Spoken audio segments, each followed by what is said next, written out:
Now to growing concerns about the deadly coronavirus officially hitting the U.S. Officials now say more than 400 people have been sickened and 9 people have died. Without a huge national effort to halt the growth of this virus, there will come a moment when no health service in the world could possibly cope. Governor Baker announcing yesterday that they will remain closed for the rest of the school year. But parents and educators worry about what it means for students and their education. We're looking at how the pandemic is affecting diverse communities economically and medically. And this morning, we're focusing on disparities, in particular in healthcare. As coronavirus cases spike in much of the country, rates of infection, hospitalizations, and deaths are higher for minorities. Black Americans make up 13% of the U.S. population, but account for 23% of coronavirus deaths. Good afternoon. We're coming on the air now with breaking news in the killing of George Floyd, who died on Memorial Day. There you see him right there. His death, his cries, "I can't breathe," sparking protests across the country. Overnight, nationwide unrest. We don't want to loot. That's not what we out here for. But we do want justice and we want equality. And if we don't get that, we're going to be out here. Deputies dispersed the crowd with pepper spray.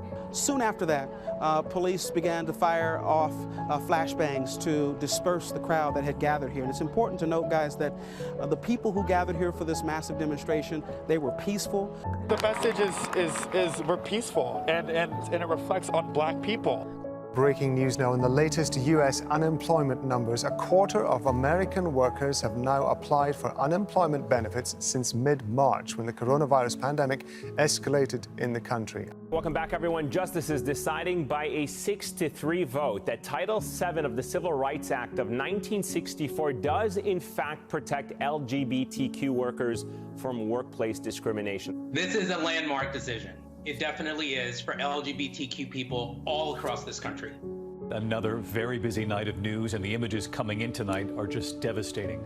Millions of Americans suffering the effects of Hurricane Laura, one of the strongest hurricanes ever to strike that part of the country. Supreme Court Associate Justice Ruth Bader Ginsburg has died at the age of 87. Just weeks before the start of the court's fall session, and in the shadow of a presidential election now just 45 days away. In an extraordinary move today, a federal judge ordering the Postal Service to do an Election Day sweep of some facilities for ballots after reports of a mail slowdown, including in key battlegrounds like Michigan, Florida, and Pennsylvania. More than 22.5 million Americans have already voted early. Incredible, and historic voter turnout keeps getting even bigger.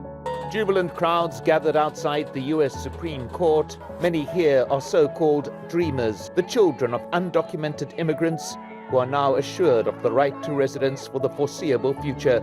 History in the making. Kamala Harris has shattered one of the last glass ceilings in America. First woman, first black person, first South Asian American person to be elected vice president of the United States.